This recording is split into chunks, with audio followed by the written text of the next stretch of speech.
मैंने गणेश के विषय में बहुत सुन रखा है।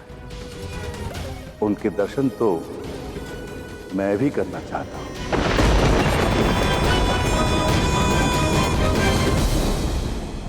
किंतु गणेश ने तो मना कर दिया है कि वो यहाँ द्वारका में नहीं रुकेंगे, और मैं उनकी आज्ञा के बिना आपको वहाँ कैसे लेकर जा सकती हूँ। अब यदि वो स्वयं यहाँ रुकना चाहे तभी संभव हो सकता है। इस प्रकार मैं सिद्ध तपस्वी की सहायता लेकर गणेश को यहाँ रोकूंगी तो वो अनुचित होगा ना। गणेश पर तो देवी पार्वती का अधिकार है ना। एक पुत्र को उसकी माता से अलग नहीं कर सकती मैं। गणेश के प्रति राधा में और मोह बढ़ाना होगा, तो जब गणेश लौट जाएंगे तो आपको कैसा लगेगा देवी राधा? गणेश तो बालक है।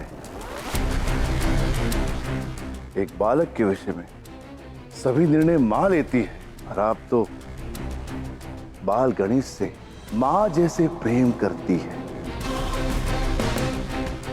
बाल गणेश के लिए निर्णय लेने का अधिकार रखती है, और गणेश स्वयं आपको मां ही मानते हैं। इसलिए आप गणेश को यह आज्ञा दे सकती है कि उन्हें यहीं द्वारिका में रहना है।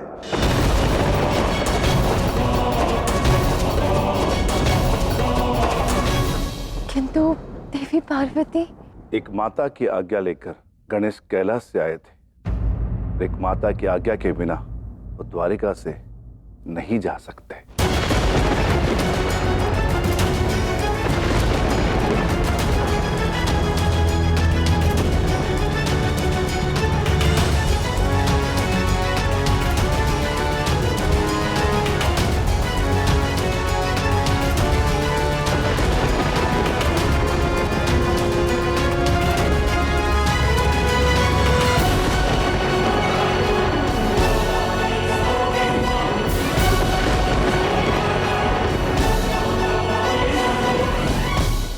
तो आप कह रहे हैं मैंने भी उसे एक माता के भांति प्रेम किया है। मैं गणेश को कहीं नहीं जाने दूंगी। जिसे अपना समझा वही मुझे आहत कर रहा है। महादेव, राधा ऐसा कैसे कर सकती है? मैंने कृष्ण के आग्रह से गणेश को द्वारिका भेजा, और अब तो गणेश का कार्य वहां समाप्त हो चुका है। कृष्ण को जो सिखाना था वो सिखा चुका है, और अब राधा गणेश को वही रोकना चाहती है। मेरे पुत्र को मुझसे दूर करने की कल्पना भी कैसे की राधा ने? धैर्य रखो पार्वती। देवी राधा कभी कुछ अनुचित नहीं करती, और ये बात तुम भी जानती हो। राधा के ऊपर विश्वास करके ही मैंने गणेश को द्वारिका भेजा था, और अब राधा नहीं चाहती कि गणेश कभी कैलाश पर लौटे। उचित है मैं भी देखती हूँ कि वो मेरे पुत्र को कैसे रोकती है। गणेश शीघ्र ही कैलाश पर आएगा। आप जैसा चाहती है वैसा ही होगा। इसके लिए आपको कुछ नहीं करना है, मात्र मुझे गणेश से मिलवाना है।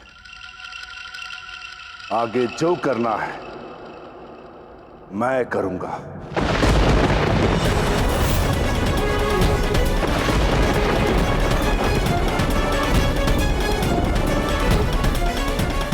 वो सदैव हमसे यही कहता है कि जैसा हम चाहते हैं वैसा ही होगा,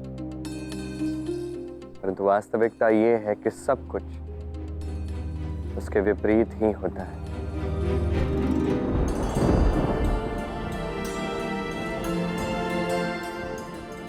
गणेश सोते हुए भी कितने प्यारे लगते हैं ना। हाँ, किंतु उन्हें उठना होगा, मुझे उनसे बात करनी है। नहीं नहीं, अभी नहीं। अभी गणेश को सोने दीजिए। वो जब स्वयं उठ जाएंगे ना तब आप वार्ता कर लेना।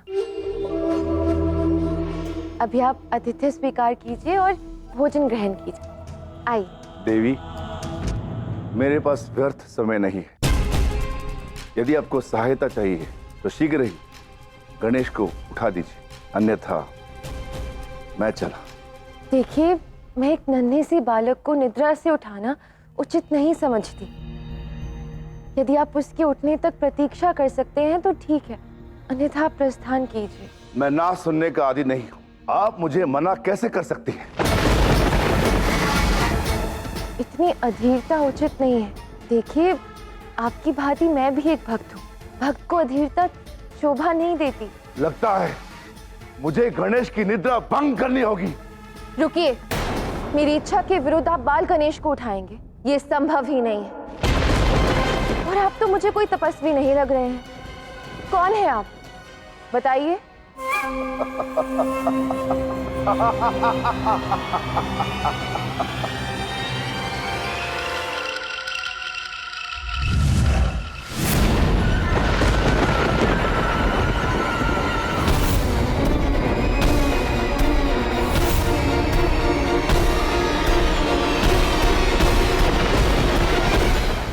मैं महासुर देवी पार्वती के शक्ति से निर्मित हूं और मैं यहां तुम्हारी सहायता करने नहीं, अपितु गणेश को यहां से ले जाने आया हूं। मैं गणेश को सदैव के लिए एक बालक बना के रखूंगा, क्योंकि यही देवी पार्वती की इच्छा है। तो ये छल था। तुम यहाँ से गणेश को मेरी आज्ञा के विरुद्ध नहीं ले जा सकते मोहासुर। मैं तुम्हारे आज्ञा के विरुद्ध गणेश को अपनी शक्ति से ले जाऊंगा। नहीं, तुम गणेश को नहीं उठा सकते। चले जाओ यहाँ से। देवी पार्वती की इच्छा के साथ उनकी शक्ति मेरे साथ, इसलिए गणेश को कैलाश पर्वत पे ले जाना मेरे लिए कोई कठिन बात नहीं। उठो गणेश, उठ जाओ।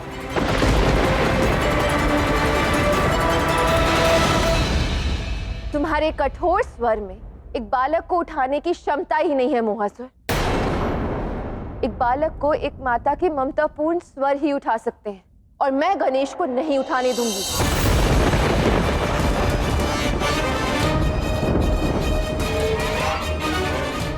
यदि गणेश मेरे स्वर से नहीं उठा तो मेरी शक्ति से उठेगा। अब गणेश की जो दशा होगी उसका कारण तुम होगी, तुम। अच्छा, तो तुम मेरी गणेश पर शक्ति का प्रयोग करोगे? देवी पार्वती की शक्ति का प्रयोग मैं उनकी इच्छा के लिए अवश्य करूंगा, अवश्य।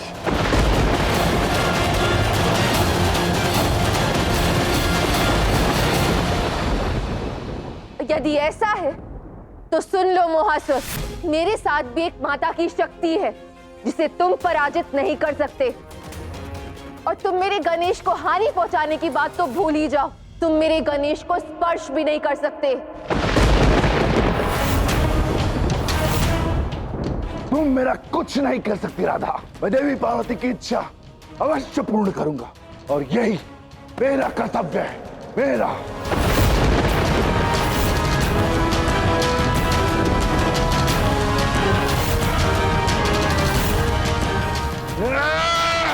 रुक जाओ मोहासुर।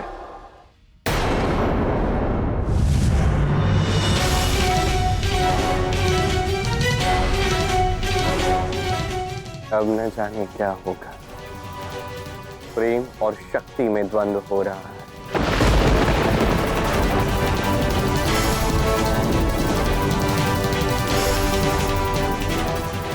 यदि देवी लक्ष्मी और देवी पार्वती के मध्य में संघर्ष हुआ तो न जाने इस संसार का क्या होगा।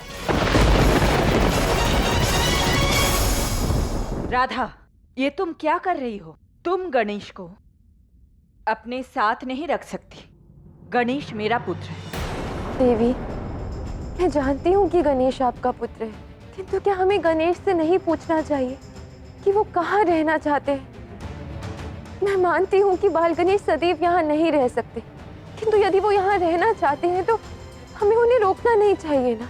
देखो राधा, तुम मुझे अति प्रिय हो और मैंने तुम्हारे कारण ही गणेश को द्वारिका भेजा था, क्योंकि मैं जानती हूँ कि तुम बाल गणेश से अत्यधिक प्रेम करती हो,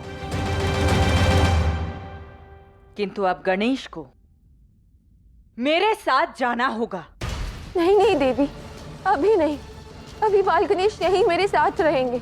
ये संभव नहीं है राधा। मैं तुम्हें कल प्रातः सूर्य उदय तक का समय देती हूँ। यदि तुमने गणेश को नहीं भेजा तो मैं सब कुछ नष्ट कर दूंगी।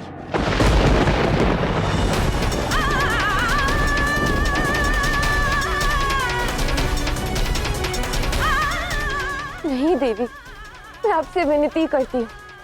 यद्यपि गणेश आप ही के पुत्र है, किंतु यदि वो कुछ समय यहाँ रहना चाहते हैं तो उसमें अनुचित क्या है? हाँ, यदि बाल गणेश की भी कैलाश में जाने की इच्छा है तो ठीक है, किंतु मैं एक बार पुनः उनसे पूछना चाहती हूँ कि वो क्या चाहते हैं। यदि फिर भी वो मना करते हैं तो मैं उन्हें भेज दूंगी, किंतु यदि वो यहाँ द्वारका में रुकना चाहते हैं तो मैं उन्हें कदापि नहीं भेजूंगी, चाहे उसके लिए मुझे कोई भी कीमत चुकानी पड़े। बस राधा, मैं तुम्हारे साथ किसी भी प्रकार का विवाद करने नहीं आई हूँ। मैं बस तुम्हें सावधान करने आई हूँ। यदि कल तक गणेश कैलाश पर नहीं आया तो इस सृष्टि पर अनर्थ होगा। तो इस सृष्टि पर अनर्थ होगा। तो इस सृष्टि पर अनर्थ होगा। तो इस सृष्टि पर अनर्थ होगा।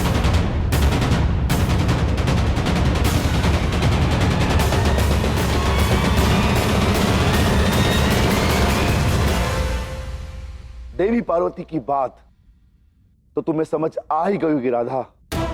तुम्हारे पास बस आज की रात्रि है, इसके पश्चात तुम्हें गणेश पर अपनी ममता लुटाने का अवसर कभी नहीं मिलेगा।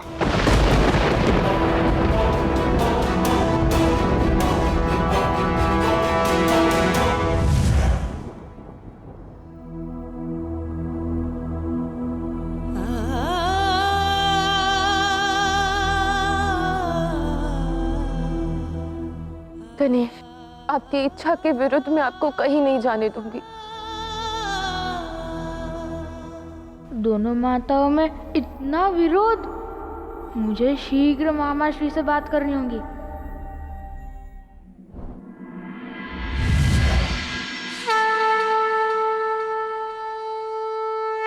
प्रणाम आराध्य। प्रणाम आराध्य। आराध्य, ये सब क्या हो रहा है? आपने ये निर्णय गणेश पर क्यों छोड़ दिया? गणेश तो अभी बालक है, ये निर्णय भला कैसे लेगा? अब आप ही देखिए ना, मोहासुर यहाँ द्वारका में भी आ गया है। क्योंकि अब इस विपदा का हल मात्र गणेश कर सकते हैं आराध्य।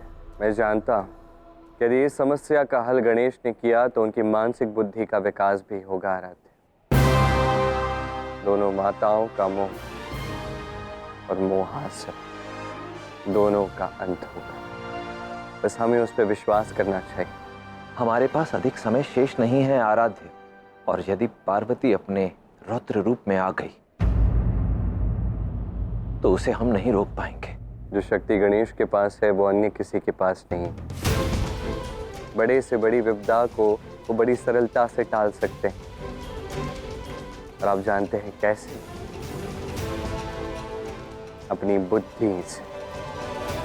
समय आ गया है कि अब बाल गणेश अपनी तीक्ष्ण बुद्धि का परिचय संसार को